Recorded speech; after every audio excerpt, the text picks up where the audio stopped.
Hello girls, hello mothers, and hello to all the women's out there. Welcome to my channel, your channel, Women's World Philippines. Before we start, please like and subscribe. So right now, meron tayong patient na 27-year-old. 29 na daw siya. Nagre-react yung pasyente natin. 29-year-old na daw siya. Pangalawa niya itong pagbuntis. So yung una niyang pagbuntis is magpo 4-year-old na yung baby niya. So ngayon, nandito siya ngayon sa hospital kasi itong pangalawa niyang pregnancy ay supposedly 17 weeks, di ba? Supposedly 17 weeks. 17 weeks is ilang months? 4 months, ano? 4 months. Kaso, sa ultrasound, yung second ultrasound niya, na-found out na wala nang heartbeat yung baby. So, pero nung first ultrasound niya, 10 weeks ang baby niya. Tapos, nagkaroon kasi siya ng pagsakit ng tiyan, no? Tapos, nagkaroon siya ng spotting. Spotting, may brown daw dun sa kanyang panty. Pinainom naman siya ng kanyang doctor ng pampakapit. Pero nung inulit yung ultrasound on the 17th week, wala nang heartbeat yung baby. Okay. So, medyo natagalan siya na i-admit sa hospital kasi close pa yung pwede ng mattress mo, no? Close pa yung pwede ng mattress niya o yung cervix close pa. Kasi hindi talaga natin siya mararaspa. Kapag ka ganon, kasi 10 weeks pa lang yung ultrasound niya eh. So, ibig sabihin, hindi na talaga lumaki yung baby. Hanggang 10 weeks lang talaga.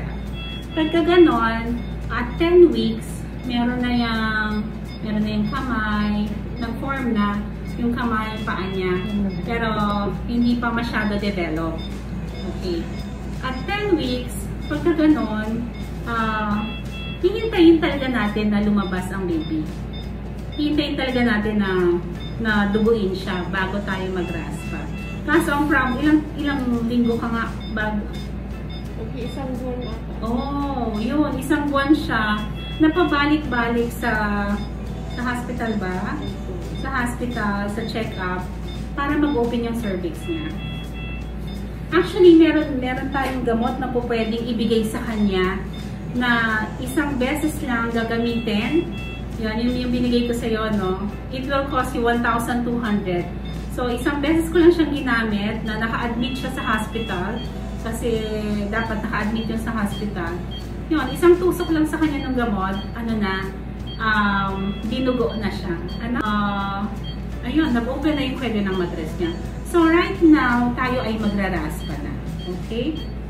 So, may iba kasing mga pasyente, natatakot sila na, lalo na yung mga kamag-anak nila, natatakot na, Dok, hindi po ba kami malalason nito?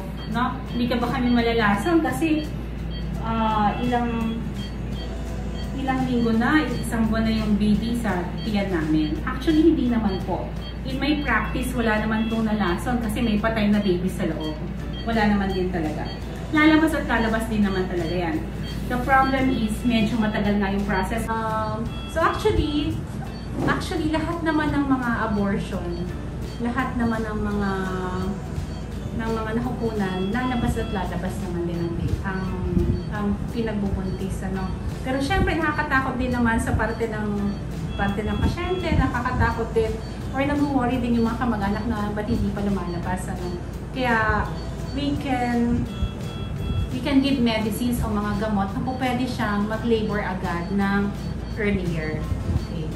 So, kung kayo ay may ganitong kaso na tinatawag na misabortion ibig sabihin may ultrasound siya na sinasabi na siya ay buntis, tapos after a while nawala na yung baby. So, ang tawag na yung misabortion. Pagka ganon, magpapacheck up po kayo sa malapit na OB-GYN din sa inyo para ma-advisean kayo kung yung mga dapat gawin. So, susundin nyo lang po yung sasabihin sa inyo ng doctor. Okay. So, ano ba yung reason bakit na-abort ang mga baby, no? Kung pwede po kasi katulad yan, na-abort ang baby niya nung panahon na wala pang on the first trimester pa lang. hanggang 12 weeks kasi, hanggang 14 weeks kasi ang first trimester. So, na-abort ang baby niya, pwede kasi in chromosomal level. Ibig sabihin nun, nung panahon na ginagawa nila yung baby nila, pwedeng wala sa kondisyon si Mr., wala rin sa kondisyon si Mrs. O pwedeng may sakit din siya nung panahon na kasi that was 3 months ago. No? Pwedeng may infection siya nung panahon na yon. Tapos hindi rin talaga nabuo si baby. So, pag-usapan naman natin, what is abortion? Abortion is the termination of pregnancy at 20 weeks age of gestation with a weight of the fetus at least less than 500 grams. So, what are the types of abortion? So, number 1 is the misabortion, in which our case is having the misabortion. Okay, the second type is the threatened abortion, in which in Tagalog, nagbabadya na ma-abort. Nagbabadya, ibig sabihin, if it is not treated, so the patient is feeling symptoms of abortion, and if it's not treated, definitely the baby will be spelled out from the uterus. So another type of abortion is the inevitable abortion. Inevitable in Tagalog meaning hindi mo ito maiiwasan. So, kahit na anong treatment ang gawin mo, magkakaroon pa rin ng miscarriage. Another type of abortion is the incomplete abortion, in which the mother, naramdaman niya ang yung sintomas ng paglalabor at yun na nga, merong lumabas sa kanya na meaty material. Ibig sabihin nun, part of the conception o pagbubuntis ay lumabas na. Kaya upon examination, nung in-examine siya, upon IE, internal examination, meron pang open pa ang cervix at meron pang natira sa loob. Another type of abortion is the complete abortion.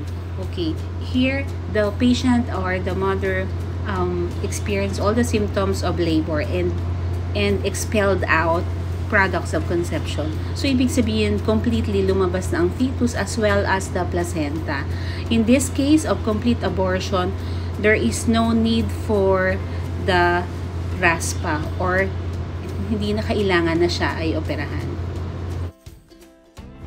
So, another type of abortion is the septic abortion, in which the mother intentionally wants to take out her pregnancy. So, ibig sabihin, gusto niya talaga, gumawa talaga siya ng paraan para mailabas o makitil ang buhay ng kanyang baby due to some reasons.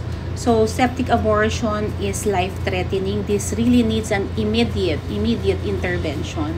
Kakailanganin niya na meron siyang antibiotic na nakalagay sa kanyang swero, tapos kailangan niya ito agad na maraspa o ma-curettage.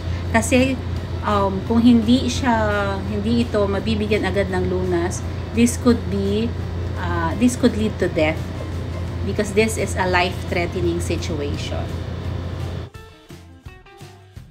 We have two types of abortion according to procedure. We have what we call the medical abortion and the surgical abortion. In medical abortion, we only use medicines or drugs to take out the abortus or to take out of the fetus. Number 2 is the surgical abortion, in which we do instrumentation. Instrumentation meaning magraraspa o kaya may mga ilalagay na mga instruments para ma-abort ang baby.